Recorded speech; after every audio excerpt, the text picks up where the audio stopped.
මමයි ඔබේ ඇස් දෙකේ මේ හැටි විඩා බරදු කඳුළු මැව්වේ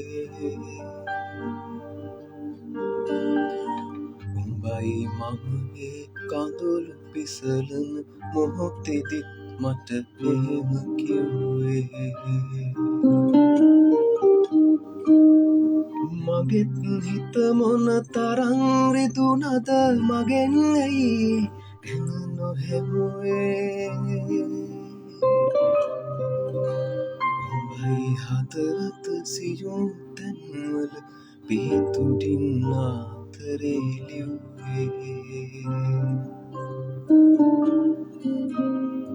උඹයි හදවත සියුම් තැන්වල පිහිටුඩින් ආතරය ලිව්වේ